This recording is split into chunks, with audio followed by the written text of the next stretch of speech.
Hello everyone, आप सभी का स्वागत है हमारे यूट्यूब चैनल पर। आज हम कंज्यूमर बिहेवियर के एक नए टॉपिक को डिस्कस करने वाले हैं जिसका नाम है डिमिनिशिंग मार्जिनल यूटिलिटी। चलिए अपने टॉपिक को स्टार्ट करते हैं। The marginal utility of A commodity diminishes as the consumer acquires large quantities of it। हमारा डिमिनिशिंग मार्जिनल यूटिलिटी लॉ यह बताता है कि जैसे जैसे एक कंज्यूमर किसी भी कमोडिटी की ज़्यादा से ज़्यादा यूनिट्स को कंज्यूम करता जाता है, तब उससे मिलने वाली यूटिलिटी है वो घटती चली जाती है। In the other words, with other things remain same, as the amount of goods consumption increase, the marginal utility of that goods tends to diminish। इसमें भी वही बात बताई गई है कि जैसे जैसे हम किसी भी एक कमोडिटी की ज़्यादा से ज़्यादा यूनिट्स को कंज्यूम करते जाते हैं, तब एक लेवल के बाद हमारी जो उससे मिलने वाला सेटिस्फेक्शन है वो डिमिनिश होने लग जाता है, यानी कि घटने लग जाता है। As a person wants will be unlimited and very strong. जो एक पर्सन होता है उसकी वॉन्ट्स अनलिमिटेड होती हैं और बिगनिंग में वो बहुत ही स्ट्रोंग होती हैं। And but with increase in consumption of commodity his wants gate weaker and diminish. लेकिन जैसे जैसे हम किसी भी कॉमोडिटी का उस हमारी वॉन्ट को सेटिस्फाई करने के लिए कंजप्शन करते जाते हैं, तो हमारी वॉन्ट्स हैं वो वीकर होने लग जाती हैं और डिमिनिश होने लग जाती हैं। क्योंकि अगर हम उस कॉमोडिटी को कंज्यूम कर लेते हैं तब हमें उससे सेटिस्फेक्शन मिल जाता है, तब हमारी जो वॉन्ट्स हैं वो धीरे धीरे डिमिनिश होने लग जाती हैं, यानी कि हमारी वॉन्ट्स सेटिस्फाई होने लग जाती हैं। और एक लेवल के बाद हमें उस पर्टिकुलर कॉमोडिटी से कोई भी यूटिलिटी नहीं मिलती है। चलिए अब हम इसे एक एग्जाम्पल की सहायता से समझते हैं। जैसे अगर हमें प्यास लग रही है, तो अगर हम पहला पानी का ग्लास पीते हैं, हमें बहुत ज़्यादा प्यास लगी हुई है, हमने काफ़ी टाइम से पानी नहीं पिया है, तो अगर हम पहला पानी का ग्लास पीते हैं तो उससे हमें काफ़ी सेटिस्फेक्शन मिलता है। लेकिन पहला ग्लास पीने के बाद अगर हमारी प्यास थोड़ी सी बुझ जाती है, हमें थोड़ा सेटिस्फेक्शन मिल जाता है। लेकिन उसके बाद दूसरा ग्लास पानी का पीते हैं तब हमें उससे थोड़ा कम सेटिस्फेक्शन मिलता है, क्योंकि हमारी जो प्यास है वो काफ़ी मतलब हद तक सेटिस्फाई हो चुकी है। और उसके बाद तीसरा ग्लास पीते हैं तब हमें उससे कुछ ज़्यादा सेटिस्फेक्शन नहीं मिलता। और ऐसे ऐसे अगर ज़्यादा पीते जाएंगे तो बाद में हमारा मन उससे भर जाता है। और ऐसे ही अगर हम पानी के एग्जाम्पल में देखते हैं तो जैसे जैसे अगर हम ज़्यादा से ज़्यादा ग्लासेस पानी के पीते रहेंगे तो एक पॉइंट के बाद हमें वोमिटिंग भी होने स्टार्ट हो सकती है, यानी कि हमारी जो यूटिलिटी है उससे हमें नेगेटिव यूटिलिटी भी मिल सकती है, क्योंकि हमारा जो नीड थी वो सेटिस्फाई हो चुकी है। और अगर उसके बाद भी हम कंजप्शन करते जाते हैं तो उससे हमें कोई यूटिलिटी नहीं मिलती है, उससे हमें कोई हार्म ही होता है, जैसे हमें वोमिटिंग भी हो सकती है।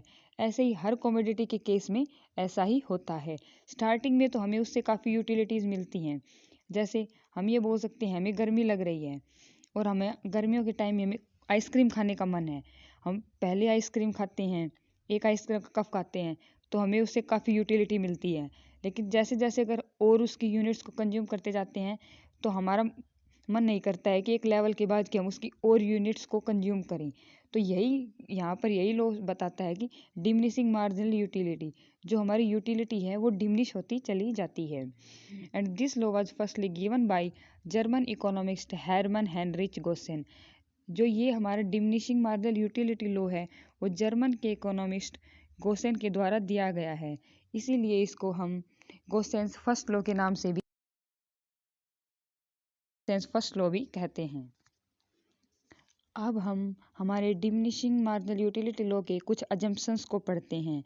हमारी कुछ अजम्पशंस होती हैं जिन्हें हमें एज्यूम करके चलना होता है। इन्हीं अजम्पशंस के पूरा होने पर ही हमारा लॉ है वो काम करता है, अदरवाइज हमारा जो लॉ है वो काम नहीं करता है। यहाँ पर हमें कुछ चीज़ों को एज्यूम करके चलना पड़ता है। चलिए अब हम इन्हीं अजम्पशंस को वन बाय वन अच्छे से अंडरस्टैंड करते हैं।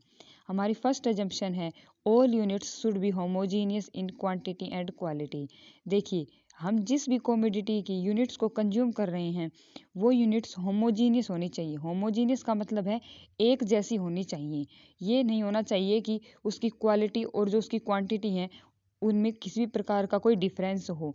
जैसे कि अगर हम उसका पानी के ग्लास का एग्जांपल लेके चलते हैं, तो ऐसा नहीं होना चाहिए कि अगर हमने पहला पानी का ग्लास पिया है वो 100 ml का है और दूसरा अगर पानी का ग्लास पीते हैं तो वो 50 ml का है। तो यहाँ पर उनकी क्वांटिटी में या फिर क्वालिटी दोनों में किसी प्रकार का कोई डिफरेंस नहीं होना चाहिए। सभी यूनिट्स क्वालिटी एंड क्वांटिटी के बेस पर होमोजीनियस यानी कि एक जैसी होनी चाहिए, तभी हमारा ये लॉ है वो काम करता है। Second assumption is there should be no difference in time and place of commodity consumption. हम जब कमोडिटी का कंजम्पशन कर रहे हैं, कमोडिटी की यूनिट्स को कंज्यूम कर रहे हैं, तब हमारे टाइम और प्लेस में कोई भी चेंज नहीं होना चाहिए। ऐसा नहीं होना चाहिए कि हम एक यूनिट का कंजप्शन तो मॉर्निंग में कर रहे हैं और दूसरी यूनिट का कंजप्शन अगर हम आफ्टरनून में या फिर इवनिंग में कर रहे हैं, तब उससे हमारी यूटिलिटी है वो हम अच्छे से मेज़र नहीं कर सकते हैं, क्योंकि उसमें टाइम गैप हो जाता है और जिससे हमें हमारा ये लॉ है वो काम नहीं करता है। और कमोडिटी के कंजप्शन प्लेस में भी किसी प्रकार का कोई डिफरेंस नहीं होना चाहिए। हमारी जो कमोडिटी है उसके टाइम और प्लेस में किसी प्रकार डिफरेंस ना हो। दोनों का टाइम और प्लेस, हर यूनिट का कंजप्शन का टाइम और प्लेस सेम होना चाहिए। Next assumption is there should be no change in value of commodity. Commodity की जो वैल्यू है उसमें किसी प्रकार का कोई चेंज नहीं होना चाहिए, तभी हम उसकी जो मार्जिनल यूटिलिटी है उसको अच्छे से मेज़र कर सकते हैं। Next is the consumers taste and preferences remain same during the period of consumption. देखिए, जो हमारे कंज्यूमर होते हैं उनके टेस्ट एंड प्रेफरेंस किसी भी कमोडिटी के कंजप्शन को काफ़ी हद तक अफेक्ट करते हैं, क्योंकि अगर कंज्यूमर के टेस्ट एंड प्रेफरेंस ही चेंज हो जाएंगे तब हम अच्छे से मेज़र नहीं कर सकते हैं कि कंज्यूमर को उस पर्टिकुलर गुड से कितनी यूटिलिटी या कितना सेटिस्फेक्शन मिल रहा है। तो जब तक अगर हमें उस यूनिट्स उस कमोडिटी से मिलने वाला जो मार्जिनल यूटिलिटी है अगर उसको मेज़र करना है, तो हमारे कंज्यूमर की प्रेफरेंसेस में किसी प्रकार का कोई चेंज नहीं होना चाहिए। अगर कंज्यूमर को अगर हम कब उस कॉफ़ी का एग्जांपल लेके चल रहे हैं, तो एक पर्टिकुलर टाइम पीरियड तक कंज्यूमर को कॉफ़ी ही पीनी है। ये नहीं है कि वो 2 कप तो कॉफ़ी के पी रहा है और उसके बाद उसका प्रेफरेंस चेंज हो जाती है और वो टी की डिमांड करता है। ऐसा नहीं होना चाहिए। अगर एक पर्टिकुलर गुड्स के बारे में अगर हम उसकी यूटिलिटी को मेज़र कर रहे हैं, तो उसी पर्टिकुलर गुड्स को ही हमें कंसिडर करना होता है। कंज्यूमर की प्रेफरेंसेस में कोई चेंज नहीं होना चाहिए। Second fifth point is income and price of the goods remain unchange during the period of consumption. Consumer है उसकी इनकम एंड प्राइसेस में किसी प्रकार का कोई भी चेंज नहीं होना चाहिए। Next point is the value of substitute goods of the commodity should remain same. जो उस पर्टिकुलर कमोडिटी के सब्सटीट्यूट गुड्स हैं जिन्हें हम उसके स्थान पर यूज़ कर सकते हैं, उन कमोडिटीज़ के प्राइसेस में किसी भी प्रकार का कोई चेंज होना चाहिए। यहाँ पर हमारी assumptions of this law complete होते हैं। चलिए अब नेक्स्ट पॉइंट की तरफ बढ़ते हैं। अब हमने यहाँ पर इस लॉ को एक टेबुलर रिप्रेजेंटेशन की सहायता से भी समझाने की कोशिश की है। यहाँ पर एक साइड हमने यूनिट्स लिए हैं किसी भी कमोडिटी की एंड देन मार्जिनल यूटिलिटी जो हमें उस यूनिट्स के कंजप्शन से मिल रही है, and in the last total utility. अगर हम किसी भी कमोडिटी की पहली यूनिट का कंजप्शन करते हैं तो हमें ऑब्वियस है कि हमें ज़्यादा यूटिलिटी मिलेगी, तब हमें वहाँ पर 60 की यूटिलिटी मिलती है।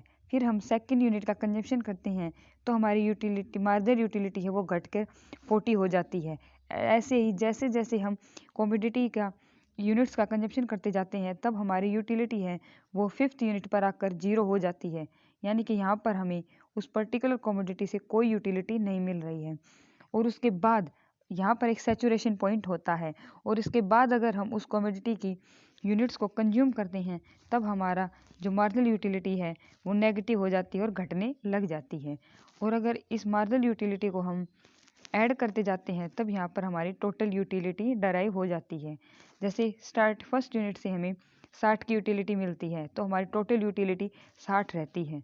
अब सेकेंड यूनिट के कंजम्पशन करने के बाद हमारी टोटल यूटिलिटी 60 और 40 को जोड़ने पर 100 हो जाती है। ऐसे ही हम इन सभी को 1 बाय 1 ऐड करते जाते हैं तब हमारी यूटिलिटी है वो 4th यूनिट पर भी 130 ही रहती है। और 5th यूनिट के कंजप्शन पर जहाँ हमें 0 यूटिलिटी मिल रही है, वहाँ पर भी हमारी टोटल यूटिलिटी है वो 130 ही रहती है, क्योंकि यहाँ पर हमें उस यूनिट के कंजप्शन से कोई भी यूटिलिटी नहीं मिल रही है। और अगर उस सैचुरेशन पॉइंट के बाद भी अगर हम उस पर्टिकुलर गुड्स के यूनिट्स को कंज्यूम करते जाते हैं, तब हमारी जो मार्जिनल यूटिलिटी है वो नेगेटिव होने लग जाती है। तो हमारी टोटल यूटिलिटी है वो घटना स्टार्ट होती है। जैसे यहाँ पर 6th यूनिट के कंजप्शन पर हमारी मार्जिनल यूटिलिटी -10 है, तब हमारी टोटल यूटिलिटी वह 130 से घटकर 120 हो जाती है। और ऐसे ही अगर ज़्यादा से ज़्यादा यूनिट्स को कंज्यूम करते जाते हैं हम कंटिन्यूसली, तब हमारी मार्जिनल यूटिलिटी है वो और नेगेटिव होती जाती है और हमारी टोटल यूटिलिटी है वो भी घटती चली जाती है। अब इसे हम एक डायग्राम की सहायता से भी समझते हैं। चलिए हम एक डायग्राम की सहायता से इसको समझते हैं। यहाँ पर हमारे डायग्राम में ऑरेंज कलर की जो लाइन है उससे हमने टोटल यूटिलिटी को दिखाया है, और जो ब्लू लाइन है इस कर्व में उसको हम मार्जिनल यूटिलिटी दिखा रहे हैं। अब यहाँ पर एक्स एक्सिस पर हमने नंबर ऑफ यूनिट्स को लिया है जिनका हम कंजप्शन करते जाते हैं, और जो वाई एक्सिस है वहाँ पर हमने मार्जिनल यूटिलिटी और टोटल यूटिलिटी को दिखाया है। चलिए अब हमने जो टेबल देखी है उसी की सहायता से इसको प्लॉट करते हैं। अगर हम फर्स्ट यूनिट का कंजप्शन करते हैं तब हमें मार्जिनल यूटिलिटी है वो 60 मिलती है। तब यहाँ पर हमने 60 पर एक पॉइंट को ड्रॉ कर लेते हैं, और फिर जैसे ही हम सेकंड यूनिट का कंजप्शन करते हैं तब हमें 50 की मार्जिनल यूटिलिटी डराइव होती है। और ऐसे ही थर्ड यूनिट का करते हैं तब हमें 20 की मार्जिनल यूटिलिटी मिलती है।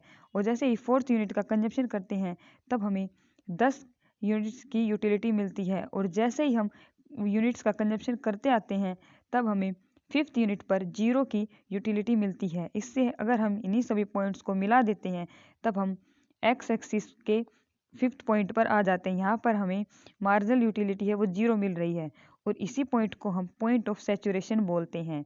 और 5th यूनिट के बाद जैसे जैसे यूनिट्स का कंजप्शन किया जाएगा हमारी मार्जिनल यूटिलिटी है वो नेगेटिव हो जाएगी, जो कि यहाँ हमें दिखाई दे रही है, नेगेटिव में जा रहा है -20 और -40, ऐसे ये माइनस में चला जाएगा। तो जो हमारी मार्जिनल यूटिलिटी है वो पॉजिटिव होती है, फिर एक पॉइंट पर 0 होती है, और देन अगर हम कंटिन्यूसली इंक्रीज करते जाते हैं कंजप्शन को तब हमारी मार्जिनल यूटिलिटी वो नेगेटिव भी हो जाती है।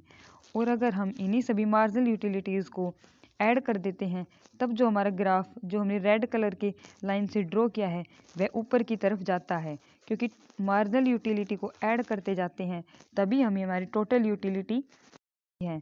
तो जो हमारी टोटल यूटिलिटी का ग्राफ है वह ऊपर की तरफ जाता है। लेकिन एक पॉइंट के बाद जहाँ पर हमारी मार्जिनल यूटिलिटी 0 हो जाती है वहाँ पर हमारी टोटल यूटिलिटी है वो मैक्सिमम होती है। जैसा कि 5th यूनिट पर हमारी मार्जिनल यूटिलिटी वो 0 है, लेकिन जो टोटल यूटिलिटी है वो मैक्सिमम है। और उसके बाद हमारी मार्जिनल यूटिलिटी है वो नेगेटिव होने लग जाती है, और जो टोटल यूटिलिटी है वो घटना स्टार्ट हो जाती है, जैसा कि हमने टेबल में भी देखा था। चलिए अब हम मार्जिनल यूटिलिटी और टोटल यूटिलिटी के बीच में रिलेशनशिप को अंडरस्टैंड करते हैं। यहाँ पर मार्जिनल यूटिलिटी और टोटल यूटिलिटी के बीच के जो रिलेशन है उसको हमने डायग्राम की सहायता से समझाया है। देखिए, जो मार्जिनल यूटिलिटी का जो लाइन है उसमें हम बी से सी पॉइंट तक देखते हैं कि जहाँ तक मार्जिनल यूटिलिटी पॉजिटिव होती है तब तक हमारी टी यू जो सी पॉइंट से डी पॉइंट के बीच में है ये इंक्रीज हो रही होती है। यानी कि जब तक M U marginal utility positive होती है हमारी टी यू है वह इंक्रीज होती है। एंड देन बी पॉइंट पर जहाँ पर हमारी एम यू 0 होती है वहाँ पर at D point T U के डी पॉइंट पर हमारी टोटल यूटिलिटी है वह मैक्सिमम होती है। और जब हमारी मार्जिनल यूटिलिटी बी ए यानी कि बी पॉइंट से नीचे नेगेटिव होने लग जाती है तब हमारी टी यू है वह डी से घटकर ई की तरफ डिमिनिश होना स्टार्ट हो जाती है। तो यह हमारा टी यू और एम यू के बीच का एक रिलेशन है। यह relation exam point of view से काफ़ी इंपॉर्टेंट है, क्योंकि इसके बेस पर एग्ज़ाम्स में काफ़ी क्वेश्चंस पूछे जाते हैं। चलिए अब हम हमारे इस लॉ को दोबारा से एक बार रिवाइज करते हैं। हमारा यह लॉ बोलता है कि जैसे जैसे हम किसी भी कमोडिटी की ज़्यादा से ज़्यादा यूनिट्स का कंजप्शन करते जाते हैं तब हमें उससे मिलने वाला जो सेटिस्फेक्शन है या फिर यूटिलिटी है वो डिमिनिश होने लग जाती है। उसके बाद हमने इसकी कुछ अजम्पशंस को पढ़ा है एंड देन हमने टेबल और ग्राफ की सहायता से भी इसको काफ़ी अच्छे से अंडरस्टैंड किया है। और लास्ट में हमने relation between MU and TU को अंडरस्टैंड किया है, जो कि हमारे एग्ज़ाम पॉइंट ऑफ व्यू से काफ़ी इम्पोर्टेंट है। चलिए अब नेक्स्ट वीडियो में हम अपने अगले लॉ को डिस्कस करेंगे। Thank you.